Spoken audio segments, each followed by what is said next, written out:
just got in from Washington, D.C. just about 2-3 hours ago, and I thought I was going to use the flight time to prepare to come up. Unfortunately, I couldn't. When you fly over the Atlantic, I can tell you, really, and it was very, very turbulent. Nowhere to park at all through. So I ended up coming with nothing. So I'm just here to share with you, and I think it is okay, really. It's at times better for me to just come unprepared, just share with you my thoughts and my experience in government. And I'm quite pleased that I had before me people like Nasir El-Rufai, Shegun, and so on, that said most of the things that I probably would have said, and therefore maybe for me it's just to conclude the little part that is outside.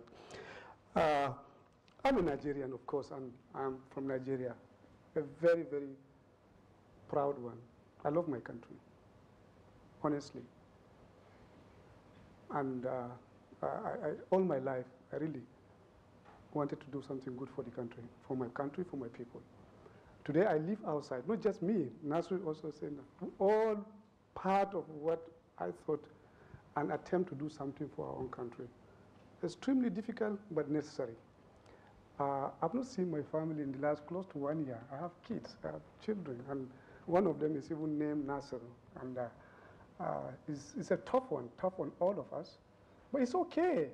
Some of us will just have to get ready and make this sacrifice. It's what really makes the difference in life. And my story is, I'm just going to go straight to it. And it all started in 2003 when I had the chance to be in government to set up an government anti-corruption agency to address problem of corruption. It was a good start because I was lucky. I met some fairly good quality people, smart, positive individuals in government who I easily bonded. And here you have heard what Nasru said. Courageous, honest, hardworking people. Ngozi Nwala, Obi Ezekwesili, it helped me. And that is the first lesson I want to share with you. That always surround yourself with smart people. Really, it's good. You can take a lot from it. And I've done so. But just getting back to the topic and the issue of the day about leadership and the work I did, trying to address problem of corruption. Corruption is a big, big problem. You do not need the figures that comes out daily. For example, African Union will tell you that 140 billion is taken out of, drained from maybe probably as much as about 25% of our GDP. World Bank will come with that $25 billion is taken out and started in the world, Western world, as safe haven from Africa. Or that you don't even need that. You just physically need to go and see what is going on. And that's what changed my life. When we were talking about private sector, I will talk to you from a public sector side and what made me to go to the public sector. In 1983, when I had an opportunity, my first experience in government, when I was doing my NYC, I participated in the process of bringing some people to justice. Those who abused their offices and then did the horrible thing of stealing from their own people, state money and so on. And I saw what corruption could do. There's no hope, no chance. There's no way for private sector to work unless, of course, government work. And we have seen it happening. Go to Somalia today and tell me if there's any business that is going to work there. Go to Congo, a country that's probably one of the richest in the world, and see what is happening. It's almost the little thing that even took place during the colonial days has been wiped out. Go to Liberia. The work I do now, I'm working with Center for Global Development. It gave me a chance to go around. I've visited so many countries in the last few months. I have seen it at firsthand. I have seen how really corruption will destroy the calamity of corruption, that's what it caused to people. Nasru talk about cities, but that's why a majority of our people are in the rural areas. There is nothing there, no modernity, no connection with the world. Absolutely denied, stolen from, refused the chance for them to even have the benefits of modernity. Simply because leaders who ought to, supposed to be the ones that will take care of their own people will turn out to be their thieves, those who will steal from them. The resources that ought to go for development is diverted and taken into private use, often negatively, that will create more problems. And all of us who grew up in a country like Nigeria will tell you, why are the businesses, why are the barters, why are all those companies that were there, why are the banks in the 70s and the 60s that were there, they will all run as long as, you don't have a system that works, a government that can guarantee the basics, like what Nasser said, Shegun and said, and so on. So government is so important, and that's what made me, in 1983, to go that direction, because I participated in the prosecution of those who I saw the little money that we had that ought to go for development to address the problems, the challenges that desperately our people need. Electricity, simple things like water, power, things that basic that is common to all of us. The resources, without it, you cannot do that. You can never solve those problems. It's taken by few. And I participated in bringing them to justice. And that made me happy, because I felt that was right. Those who took advantage, the elites, who abused their own office, steal, and then continue to do what they like with us, and shamelessly exhibit it in the most conspicuous manner, bringing their children, riding the West. Some individuals in our own country, 2, 3 people that I know do have 4 private jets, houses across the world, wasted. A leader from Nigeria took as much as $6 billion. How can you develop, for God's sake? Why should you talk about any other thing? If this simple thing that ought to be used for us is being taken by a single person for himself and his friends, what chance can that society ever have? And that was what I was called to address. We did that to some extent, a little bit of success, and that's what I want to share with you. In 2003, with all those problems, we were asked to come and confront and fight corruption. Others tried before, and it never worked. The president, head of state, was killed simply because he attempted to do that, General Murtala. Others went to prison, like Buhari, but we never made any impact in addressing this big problem. And we said that we were going to try, and to some extent we did. And that's what I think I want to share with you. The little experience in what we attempted to do and the success we did, and the hope that really, maybe if there is hope for us, it is that direction. There is no problem today that is really an issue, a challenge for development and growth apart from corruption. And when I talk about corruption, I talk about misuse of office, abuse of office, diversion of the resources, and all that. And we have seen it across Africa. You do not need any theory or intellectual explanation. You just look at what happened and those who are responsible. You look at, for example, what happened in Congo and talk about Mobutu.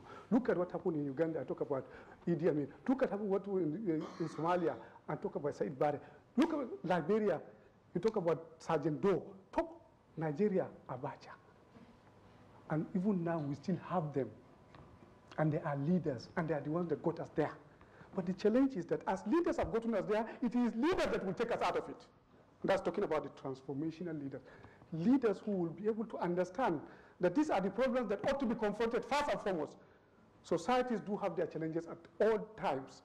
Today, the challenge in Africa and all developing countries is whether we will be able to transform ourselves, start governing ourselves properly, manage our resources, do competence in the way we do things. And that will be the foundation. Any other thing must wait. No any beautiful economic idea or professor can make any difference. It will not. The foundational thing has to be laid. Business cannot solve our problem. Very soon MTN will leave Nigeria if you continue to grow the way you are doing. Today, the only business that is remaining in challenging societies like our own are those who are participating in the stealing. The rest good ones have gone. 2 years ago, Michelin has left Nigeria. Others are continuously leaving, simply because the environment is not conducive for any good person to participate in the process. In 2003, I said we did something a little bit. Nigeria, that was second most corrupt country in 2003, blacklisted by FATF, and so many other things. Well, we understood that this is something that has to be done by us. No one else could do it for us. And I agree with what this is said, our destiny in our own hands. People must stand up within us to confront this problem. Just like some of us stood against apartheid and won, just like some of us stood against colonialism and won, fought the military and won, fighting for good governance and fighting corruption has to be done by us. And unless we do it, probably there will be no chance. Majority of the countries in Africa today, and especially the big ones, few ones are doing well, maybe, but they are small, insignificant. They may not be able to make this larger impact If Botswana is doing well, it's 1.something million. Maybe Rwanda is beginning to do well. What is the population of Rwanda? Of course, now we have good leadership in Liberia, but they are all small, tiny ones. As long as the big ones like Nigeria, like Ethiopia, like Sudan, like Congo are not doing well, there will be no hope for that continent. That is where the challenge is. Some people will have to stand up and confront this problem. What we did in Nigeria, and with all those things and the difficulties, we started by just simply bringing few people from Nigerian police force. Got the original number of about 14, and then also went round. And we started this process of building a vision, a compelling picture of the future that we ought to be. That was the beginning. We went round to look for the best boys that we could get. And I don't want to, maybe I should use the word, indoctrinate them in the belief that we must change. This status quo must not continue. It is worth dying for. And we also made them to believe in the pride of really getting the results. And also tell them that, look, we have no future. That if there is going to be hope, it is going to be you. And you may end up being the one that will even salvage the whole situation. And in no time, we started seeing the difference. A country that never had one single conviction for corruption, in 3 years' time, we started getting close to about 300. We recovered as much as $5 billion within a short period of time. We got Nigeria off the FATF blacklist. We changed the Transparency International rating from second most corrupt country to 34th within 3 years of it. And things started changing. We started seeing the change in the image of the country and even the performance of the economy. Fighting corruption is fundamental, is foundation, is the first thing countries like us will have to engage if we are going to have hope. Well, it wasn't just that easy. And that's talking about the transformational leadership. When we are going to engage in reforms, the fundamental thing is that about your own integrity. You must have integrity. You must have honesty, and it must be transparent. You must convince those you are working with that you are honest. Let them believe in you. Let them know that what you are doing is the right thing, and that you are living a life that is worthy of emulation. They can follow you to the battleground. They will die with you, and I can tell you they will produce the result. And you must do it practical. Fighting corruption means, for example, you have to be not corrupt as well. You cannot fight corruption with corruption, and that's certainly what is happening for today in our own country and several other places. That was why when we did it, when somebody tried, and every day as I went to work in the EFCC, people were attempting to bribe me. One individual gave me $15 million cash in bags. But what I did, it was also to use it to send a message to the rest of those who I worked with. Look at what is happening. This is something that we have to say no. This is the future. I called them to participate in the whole process of taking the money, using it as evidence, and bringing the gentleman to justice. And it worked. That is how you can get people to come along with you. Not only that, I can also tell you some other experience that I have had in the work that we did. These few people, at the time when within 1 year or 2 year period, we got about 1,500 Nigerians, gave them the best training, build their courage, give them the confidence.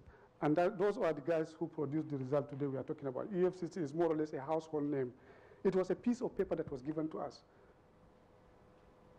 When we are doing, make sure that if you are the one who is leading, being honest about it, leading a life that everyone should follow and see how it is done, be courageous as well. Stand by them. Courage means for you to be different, exceptional, extraordinary, and it is needed to make any little impact. For example, even I remember at the initial stage when we started this work, when we were going to address the problem of 419. I'm sure you know what 419 is. Those gangsters that were sending embarrassing letters across the country world and then taking money from innocent people. I was the one that led the arrest of the biggest one of all of them, Wude, Manuel, as chairman of EFCC. But I participated physically. I stood to be counted. I was part of the whole thing. And Ajemba, Wude, and even the money that they gave me. Leadership requires for you to be part of the whole process of what is going on. It's so important and critical. If you do that, I can tell you, you will see the follower that you are going to create. I used to admire something that I read once, where a soldier was talking about, Oliver North, the gentleman, American, where he said that, well, I followed him And I will continue to follow him, because I know if I follow Oliver North to the battleground, he will bring me back. You need that. Not only that, you probably also need to be bold, need to be honest, transparent, need to be in a way that you will demonstrate that you are not taking side. I had to at one point even bring my own boss to the General Police. It was tough. People didn't know, but he was quite close to me. Some of the people that we attempted and we investigated are even very close. The former Vice President of Nigeria was from my own village, very close. We investigated him. When we brought Tafa Balogun, the Inspector General of Police, to justice, and we recovered over $100 million from him, a majority of us were policemen. And we knew what we were doing. Those are the fundamental things that are needed for you to be able to bring people on board as a leader. The reason why I'm sharing this is simply because we are talking about transformational leadership. We are talking about those who will take the step forward and others will follow. You need to work in a way that you will convince them that this is worthy of doing. You need to build their own pride. You need to make them believe that there's no any other way for you to have these basic simple results unless you go that direction, and that you must be ready to share that pride of whatever achievements that you are going to. If there is hope for Nigeria and Africa, it relies on our ability to first of all transform these young people, build a sufficient anger maybe, not necessarily the one of hate, but of disagreeing with the status quo and telling them that it is your responsibility, no one else could do it for us, and that maybe if you do not do it, the world will forget you. Already we are forgotten. We used to live on the kindness of others, and now it's even becoming a really difficult thing. An African wrote about Dead Aid, and she's today a celebrity, simply because they are tired, fatigued. They don't even want to continue to support you. It's sad, it's unfair to our own people, simply because our leaders put us there. And I believe that if there's going to be hope, it is going to be on these emerging young men that are coming up with a strong resolve that we have to change. We need change more than any other. The change is taking place across the world, but I can assure you, change is needed in Africa more than us. And I want our leaders to understand that. It is their responsibility to lead this change. Let them listen and take, for example, what Mahatma Gandhi said, but be the change that you want to see in the world. It's so important. It starts with you. The leaders today in Africa do have the opportunity. They can still do it if they want to change and start and give us another hope and opportunity for us to really catch up with the rest of the world. Otherwise, it is going to lie on us. On us. We must take it. We have no alternative. It's very difficult. It is very dangerous. I survived assassination attempts twice. 3 weeks ago, the gentleman that I worked with, one of my closest aides, was brutally murdered in Abuja, shot and burned. His name is Abba. He was a board member of the EFCC. But it's not going to scare us. It's not something that we can say that we are going to give up. People must make sacrifice. Those little kids in Soweto who killed themselves were more or less responsible for defeat of apartheid and the leadership of people like Mandela. Today, the challenge in Africa is that we must be ready to make the same sacrifice. Fighting corruption is far, far more difficult than all the other difficulties that we have faced. And unless we address it, brothers and sisters, no hope, no chance. Africa is left far, far behind. It's so unfair, it's sad. It's not something that we should take lightly. No one could do it for us apart from us. Thank you very much.